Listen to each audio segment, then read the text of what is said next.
Gretchen and Miss Becca. Say hi, Miss Becca. Hello. We're out and about McConnell. Today we're out and we are touring a KC-135 with their crew. I'm going to go ahead and have the crew introduce themselves and tell you what they do on the KC-135. Hi, I'm Major Christina Prince. We're with Captain Lorena and UNC Robles. We are a crew that normally flies KC-135. So we're going to talk to you a little bit today about what our mission is and why we do what we do. I am an aircraft commander. So what that means is I'm in charge of getting the plane and the crew safely from point A to point B, managing all the mission planning, and making sure that we meet our timing to meet our air refueling receivers or our land time for our cargo transport if needed. And then I have my trusty co-pilot here, and he's the one that does a lot of the hard work with the checklist, making sure that we stay on speed. You want to talk through that? Yeah, so I'm a co-pilot for the KC-135. My main job is to learn this craft and then also train and study to become an aircraft commander. So most of my job entails checklist discipline, making sure that we're operating the right way, and backing up my pilot. And then I'm the boom operator, Juan Robles, as previously stated. And basically, my primary job is just to get the gas to the receivers, and secondary job is to stay on the floor here, just putting cargo. We have 6 pallet positions, so putting cargo throughout the aircraft if we need to do cargo flyaways or take cargo to a specific air base or any of that sorts. And I'm also the pilot's second eyes and ears in case for any landing or any other situation, just to give them backup. So that's my job.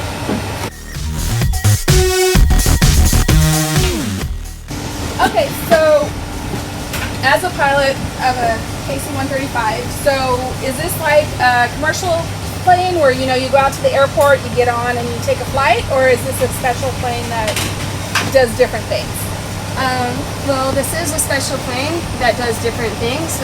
We are a military aircraft, so we have to go through special processes before we get out to the aircraft. And what we do is our primary mission is to take gas to the receivers that are the military aircraft that need mid-air refueling. So basically that keeps the receivers from having to stop what they're doing land, gas up on the ground, and then take off again. That takes a lot of extra time. So we minimize that time on the ground so that they can spend more time airborne getting what they need to the fight. So we're a combat support mission in that sense, where we let the faster or the bigger airplanes get where they're going sooner without excessive delays. And so does the KC-135 go fast? Really, really fast? Is it like fast as a commercial airplane, or is it fast like a jet? What you answer that one? We generally fly about the same speed as commercial airlines. We can fly faster, but in order to save fuel, we fly about the same speed as them. All right, and so how high do you guys fly?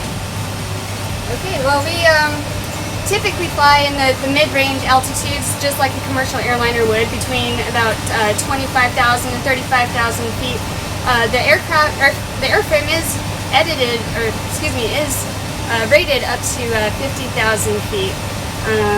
We usually don't go up that high. We'd have to wear some emergency protective equipment. The highest I've ever been was 42,000 feet, and that's about 7 miles straight up.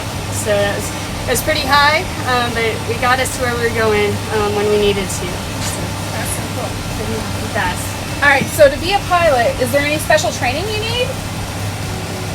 Yes. To be a pilot, you go through about a 1-year training program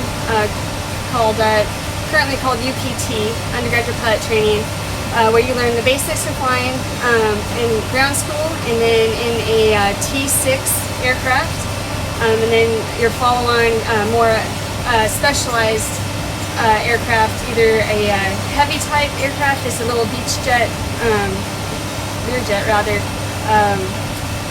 a T1 to practice flying heavies, or a T38 which practices fighters, and then from there you track to your specific airframe.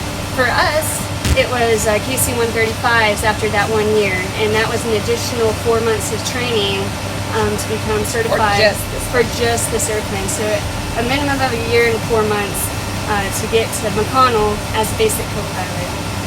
And then there's additional training program to get up to speed to become an aircraft commander. All right, and so next we're going to ask some questions about boom. What is a boom? So a boom is a 28 feet long pole, and it can extend an extra 18.5 feet.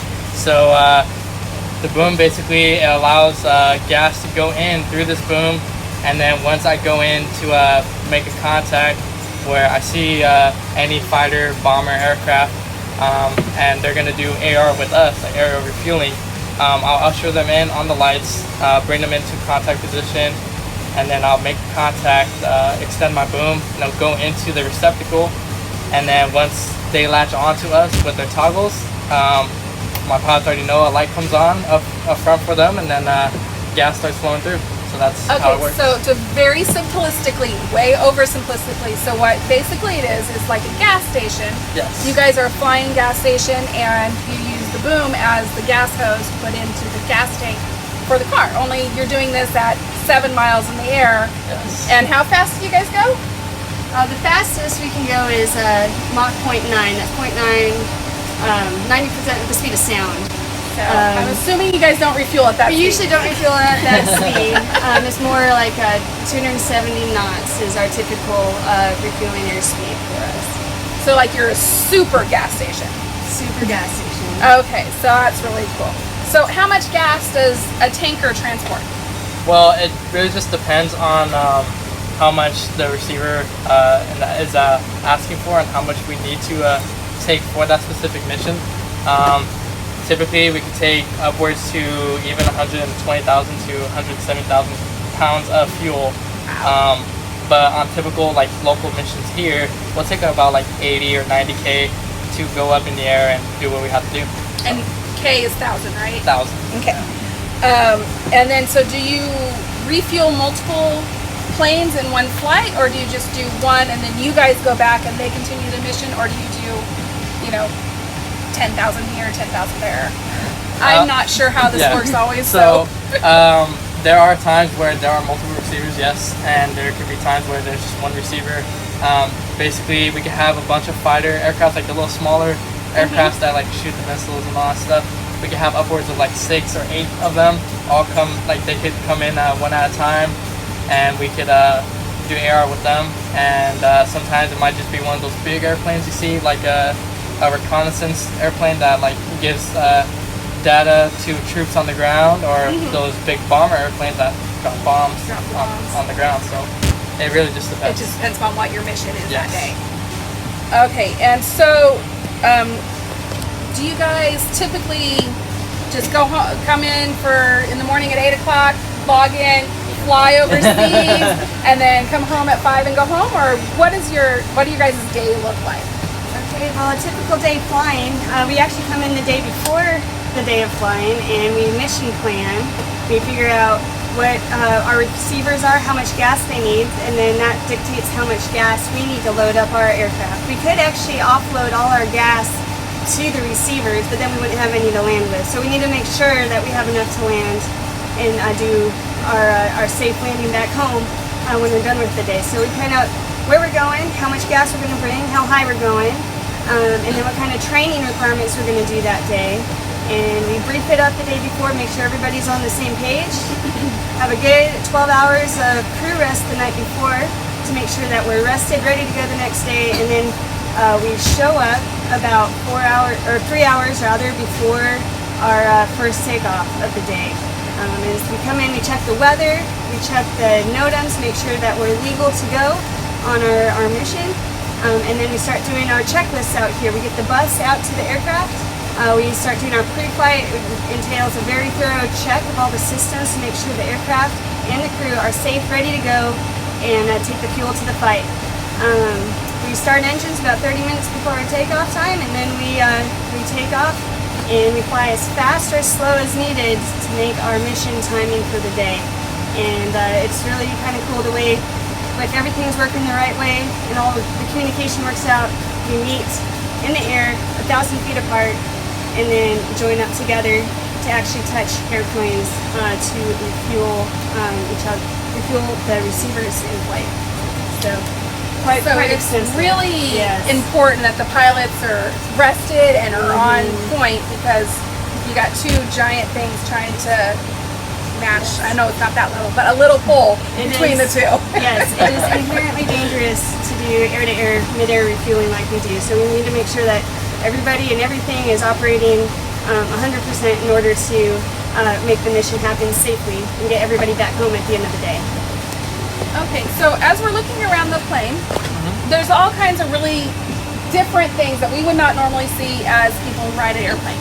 So can you tell me some of the stuff you guys have in here, what it does? Sure, I'll have Robles talk you through the back, well, I guess 80% of the airplane. This is where he does his bread and butter. Awesome. Okay.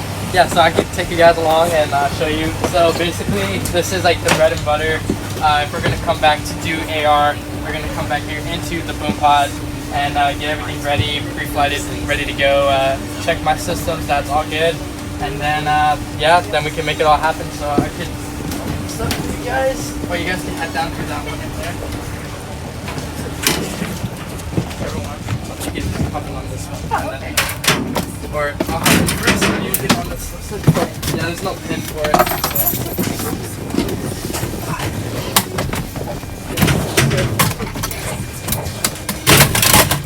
Hi, Miss Becca. So this is where I operate. Got the chin rest and then the boom seat here. So yeah, this is basically the window I'm looking at, and I have visual of any aircraft that's coming up so I can do AR. These are all my systems here. These are the lights that tell me, hey, my system's ready to go, or hey, we're giving gas to the receiver. And then this is my telescoping. So basically when I'm gonna extend the boom to try to reach and touch the other aircraft, or when I need to retract it in the event that I just need to get the boom away from the aircraft so I don't scratch them at all. This right here is our ruddervator stick.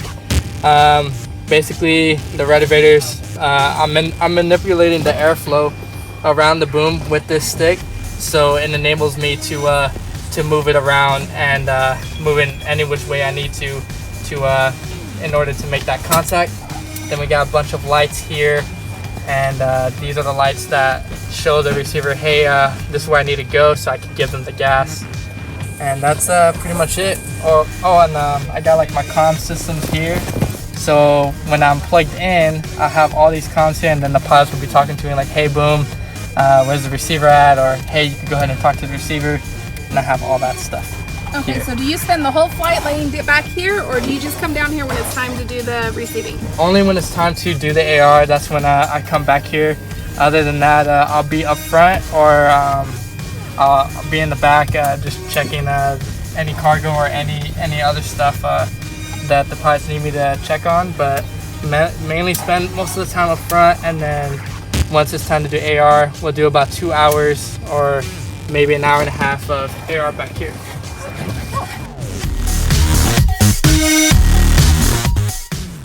So this here is the APU that we call it, or the auxiliary power unit. So this also enables us to get the bleed air, and what that bleed air does, it provides basically enough air for the engines to get started up, and it even has a generator on here too that enables electricity to flow to the front of the aircraft. So that's just another way to get all that circulated and going, so the pilots can do all their checks and systems up front. So yeah, this is basically, you got the bleed air system here. You got like the piping that goes all the way up to the front, and it ends down there, and it goes through the floor and all that stuff. So it's pretty extensive, pretty cool system, and we just basically, what I have to check is to make sure that the system is charged up and ready to go. You have these accumulators here, so I just check that they're in the green, and 3,000 plus or minus 350. So that's all I check here, that they're all charged up, good to go. And then once the pilot's given the green light, like, hey, we're starting the APU, I already know I did my checks and that they're going to be safe about turning that APU on. So that's what we do. And so I'm assuming this is for when you have to transport people, the beds? Yes. So our crew chiefs, sometimes when we go off station and we're not planning on coming back to McConnell, we're going to go stay somewhere else.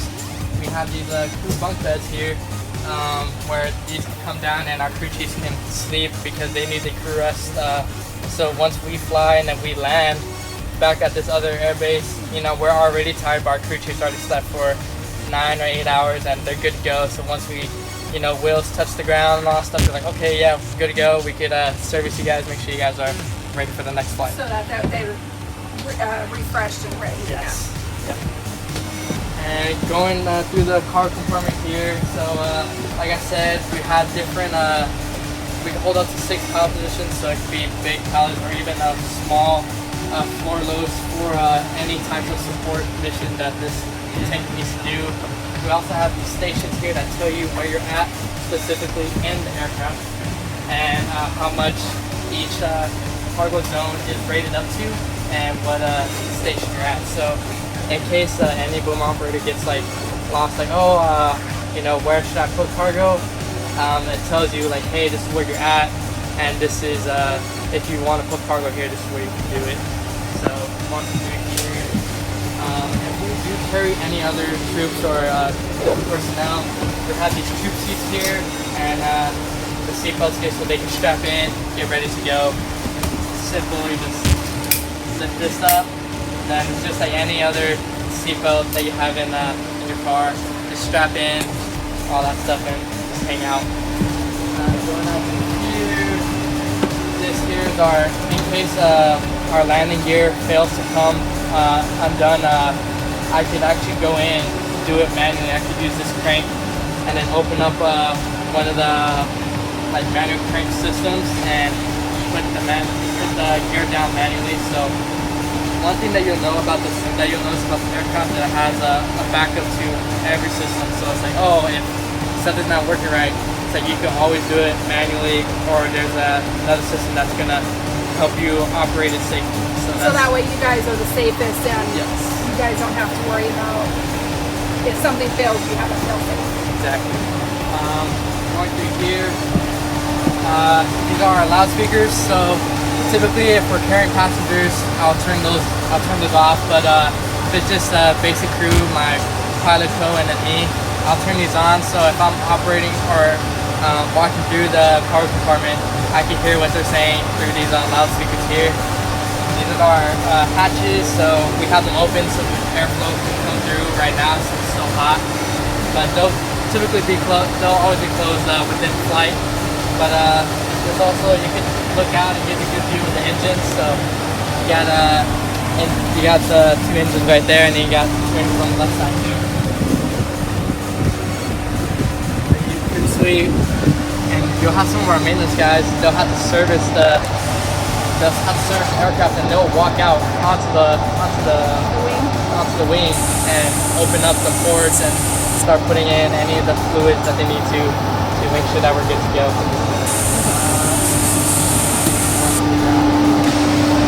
It's gonna start getting a little loud, but we got more oxygen bottles here, so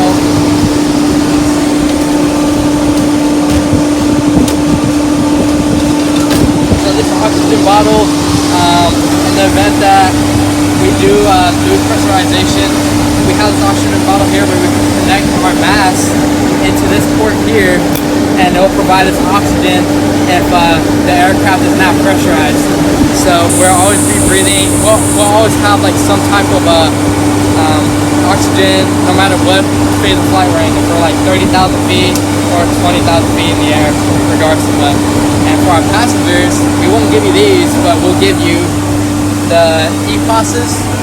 So the instructions are on the front, or I can give you the spill about how to put it on. But basically, you just put a bag over your head, you pull the knob, and it inflates, and there's oxygen going through. So that's pretty cool. It's just like on a typical airliner, you know, they tell you about your safety procedures. and say, hey, this is where you can egress and all that stuff. That's what I'll do if I carry passengers. It's like, hey, you guys can egress through all these different exits. There's oxygen, how you put it on. Safe, basically what I do to make sure that you guys are safe and sound, and then I can do my job as well. So you're a man of many jobs on the plane. Many jobs. It's you'll work up a sweat on this aircraft. You have to be really good on your system knowledge and all that stuff. So it's very tough, but it's very rewarding at the same time. So any boom operator knows it's really a prideful thing to be a boom operator. So what do you geek about being a boom op? Oh man, I think the one time I did geek out was when I had a bunch of new airmen. Right, they don't see what we do, but they just like the little kids on base. They see that we go up in the air. Where we did an incentive flight where I get to show them just like I'm showing you now, like what I do. They're like, oh my gosh, that's so cool. And then we went up into the air, and then I was making contacts with a fighter F-16 that could drop missiles down, and really small, very agile. And they're like, oh my gosh, that's so crazy. So it's like, really, it's kind of humbling to see that people really you have to put into perspective, wow, what I'm doing is very dangerous, but it's super unique. So I really enjoy it, very proud about it. So That's awesome. you don't know it right now, but right underneath our feet there's a bunch of fuel tanks, bladder cells that hold a lot of our fuel. The forward, center, aft, all that stuff. There's a bunch of stuff underneath our floorboards right now that are just full of fuel, and there's sensors in there that tell you, oh hey, if the sensor is basically if it's full up to this point, it's oh, we're gonna give you a reading. This is how much fuel is in this tank. So it's crazy. It's pretty cool. Yeah, it's crazy to think about. Right underneath your feet, it's all right. This is the cockpit. This is where the pilots fly the boom operator to do his job, right? We're just basically the bus drivers. So you see we have all our circuit breaker panels back here. And that's where anything electrical has a circuit breaker. So those are kind of an important part of what we do. Up here's the cockpit where Captain Marine is going to talk you through kind of what we look at as pilots. Alright, so we mentioned earlier that there's 4 engines, and then on 3 of those engines, the number 1, 2, and 3 engines, we have generators, and that provides electricity for the jet. It charges the batteries as well. And then up here we have the electrical panel, and it helps us diagnose any issues we have with our electrical system. So it has engines 1, 2, and 3 here.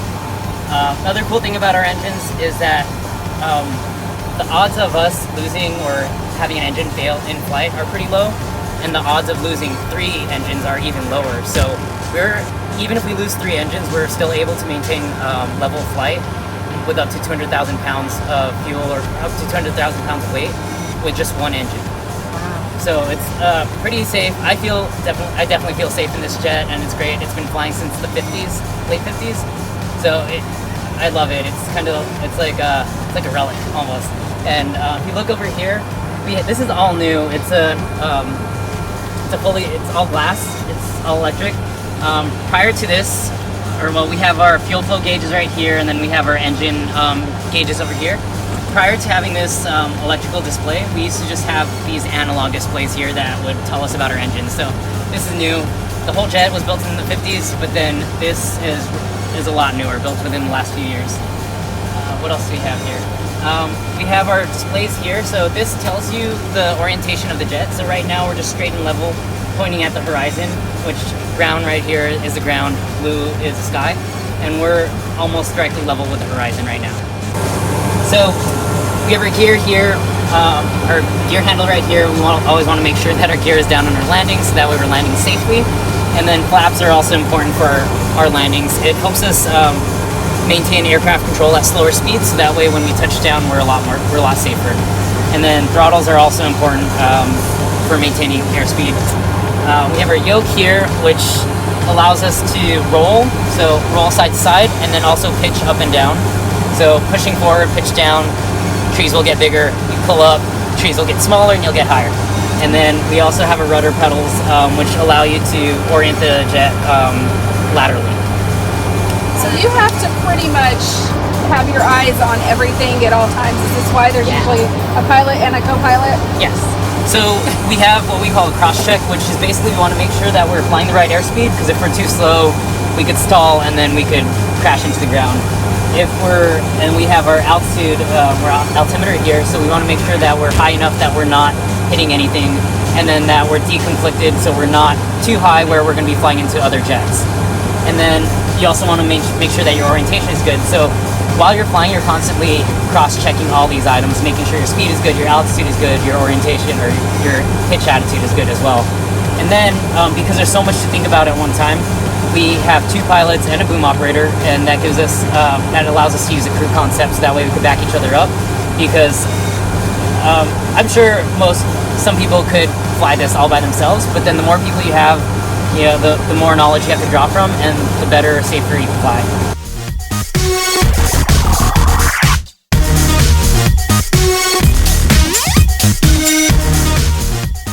Okay, so obviously you have a pretty cool job. All of you guys have a really cool job, I think. What is it that you totally geek about what you do? So specific to the KC-135, since it's built in the late 50s, it's the oldest tanker that we have right now. And it reminds me of flying a manual, because up until a few years ago, this was not here, and then the way that the engines are set up on the wings, it's one of the hardest jets to land. So it's a challenge, and it's like driving a piece of history, and then it's also a big challenge. It challenges your airmanship as well and makes you become a better pilot. So that's one of the funnest things. And obviously the people are awesome too. You're working with a crew, you're not by yourself. So, sometimes you're flying up to 10 hours, and if you're not flying, or if you were flying by yourself, that'd be so boring, but you usually have a crew to keep you entertained and, go on trips with you as well. So it's fun.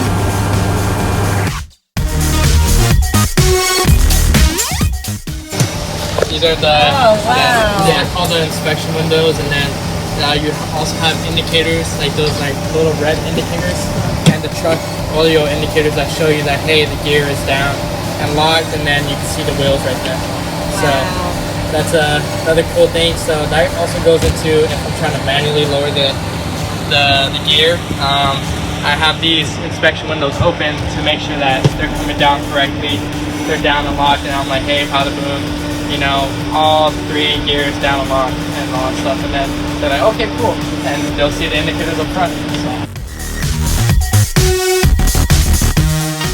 I'm sure our families at home have noticed, because we are on an air refueling base, how come pilots have different uniforms than, like, say, CE or security forces or whatnot? Well, the flight suits we wear are to protect us during air refueling, or during flight rather. In case something went wrong, they're actually flame retardant, and they're the easiest to get on and off when you're to get on and off the aircraft when there's a malfunction. So there's not a lot that you can snag, and we usually have the zippers all zipped up. You notice we have a lot of zippers for pockets, and that's for keeping all our various flight equipment like flashlights, reflective belts, pens, flight plans. Back in the day when we had whiz wheels, checklists, we do just carry a lot of stuff with us that you don't want flying around the cockpit or around the cargo area. We need to keep a close control of a lot of tiny items, so that's why we have so many pockets with zippers and keep them all zipped up to get us out the crew exit chute in an event of emergency.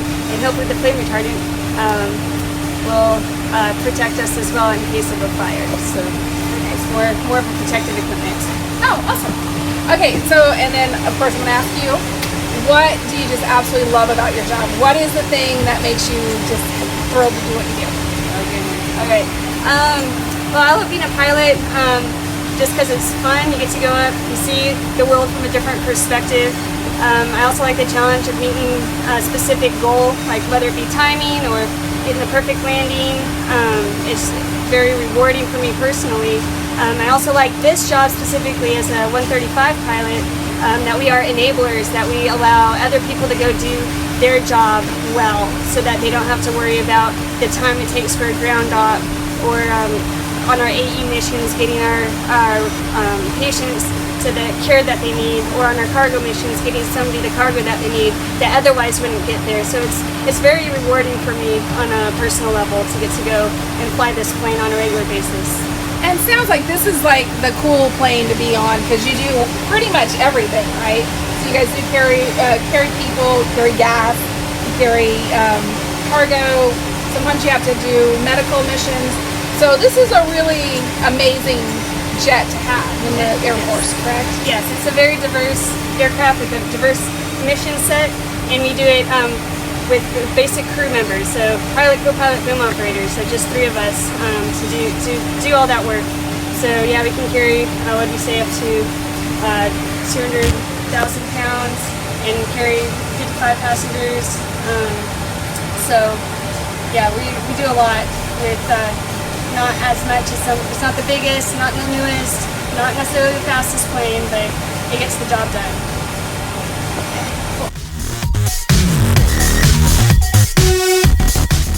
This is the entrance the crew uses to enter the plane. They don't use the stairs like we got to today.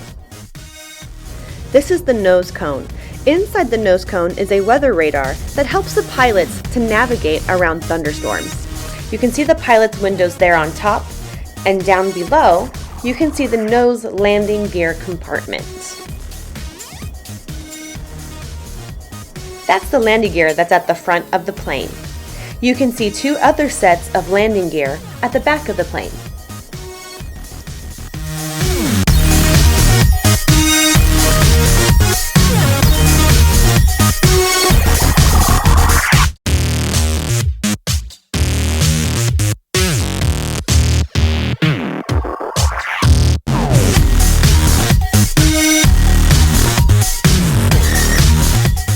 Here, Major Prince is showing us the letter A.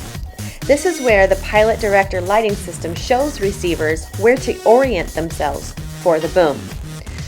So this is the A, that means aft.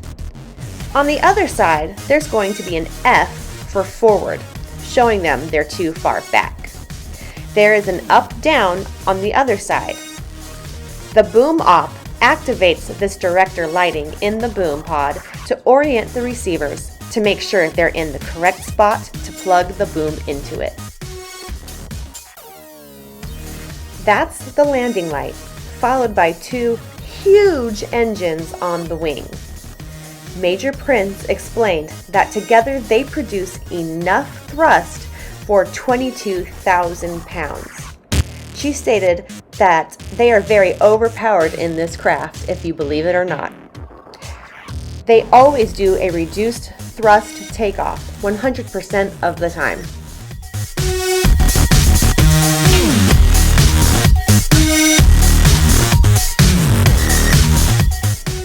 The wingtips have navigation lights. This one is green, even though it looks blue, and the one on the other wing is red. This helps other pilots at night figure out what side of the plane they're looking at. This helps to avoid collisions, which is really important.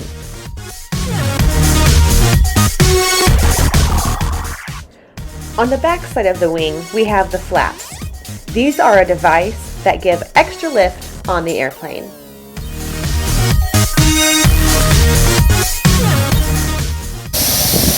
The dam locks, so this locks the doors so they don't close up.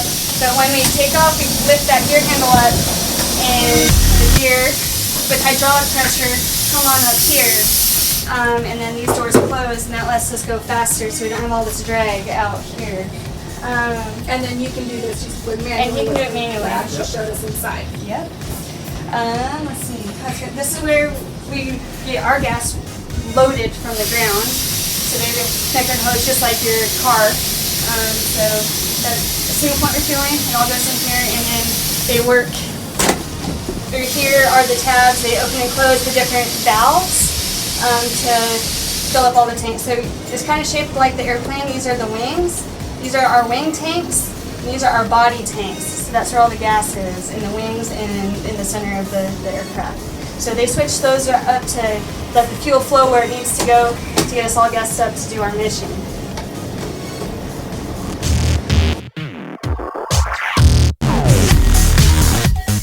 This is the outside of the boom pod. This is the main window with 2 side windows. Sometimes you can see the boom operator's face on the inside.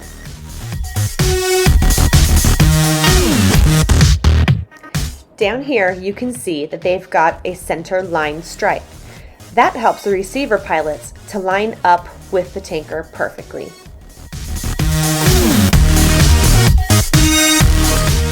This is called a pogo stick. When it's sitting on the ground and they're doing the refueling to get us ready to go fly, it prevents the plane from tipping on its tail, which can cause a lot of damage. So we don't want that. This area is the tail. The rudder moves when the pilot turns the airplane, and the entire horizontal stabilizer moves when the pilot pitches the plane up and down. And then this whole thing is where the action happens, that's the boom. So that silver circle inside, that's the tip of the boom. And that extends out with rainbow colors, if you believe it or not. So it tells the boom and the pilot, the receiver pilot, how far extended the boom is, so they can accurately gauge where to fly, and then he can accurately gauge where to plug him so he's in the right envelope, so that everybody's safe and we don't bend any metal. They have a very narrow window they have to be in order to not scrape metal against metal, because that's a metal boom nozzle. They're in a metal receptacle for the receiver pilots. The other side of the plane is pretty much the exact same.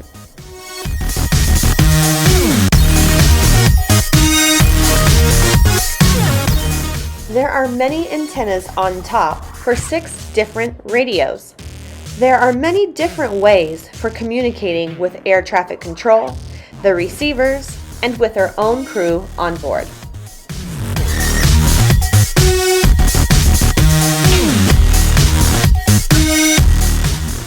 We hope you enjoyed this rare glimpse into the awesome KC-135. Thanks for watching.